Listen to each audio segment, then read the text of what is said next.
Ilang beses daw ginamit ni Janet Napoles ang pork barrel fund para bumili ng mamahaling alahas. Batay yan sa Ben-Hur-Louis files na ibinigay ng NBI sa Senate Blue Ribbon Committee. Sabi naman po ng abogado ni Napoles, hindi raw mga alahas ang kanyang kliyente ang mga nasa litratong ipinakita sa GMA News ng dati niyang kasambahay. Saksi si Susan Enriquez, exclusive.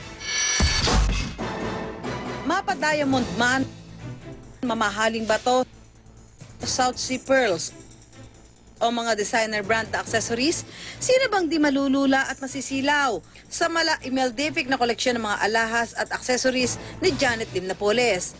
Pero sabi ng abogado niya, di raw yan ang mga alahas na itinuturong mastermind ng pork barrel scam.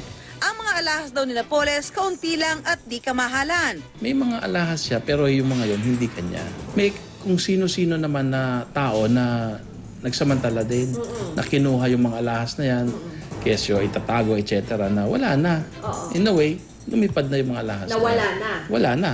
Nagtataka rin daw ang kampo ni Napoles bakit may mga price tag pa ang mga ipinakitang alahas. Kung jewelry ko yan, bakit may tag? Ibig sabihin, it's either nasa department store yan, kinuhanan lang nung source na yon kung sino man yon para ibigyan ng massive misinformation about Mrs. Napoles. Pero giit ng dating kasambahay ni Napoles na tagatago at tagalinis umano ng mga alahas, kay Napoles daw talaga ang mga ito. Nakatago pa nga raw sa bangko ang mga mas mahal na alahas niya. Hindi ko po nakuhaan yung parang black pearl ata yun na nakalagay sa black na nakabalot sa black na tela. Mga alahas pa rin. Yung pearl lang ata yun siya, black ang kulay. Mga pearl ka. Oo. So, ito, kanya lang lahat yun? Opo, opo. Sa kay Napoles lang po yung lahat. Maliban po, iba din yung po sa dalawang anak niyang babae. Yung mga nakikita ng mga kasambahay niya na nandoon lamang sa bahay niya, hindi yun yung mahahalagang jewelries niya.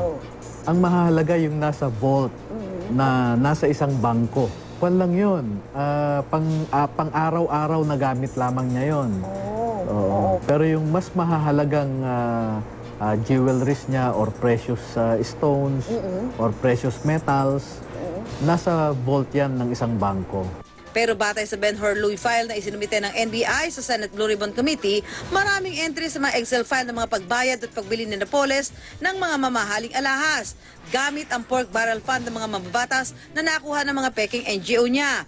Gaya noong September at October 2004 kung kailan nagbayad siya ng mahigit 264,000 pesos at mahigit 700,000 pesos para sa mga alahas kay Girlie Abalos, anak ni dating COMELEC Chairman Benjamin Abalos Sr.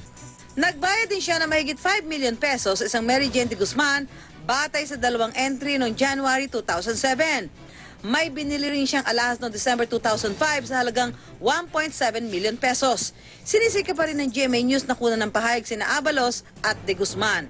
Ako, si Susan Enriquez, ang inyong saksi.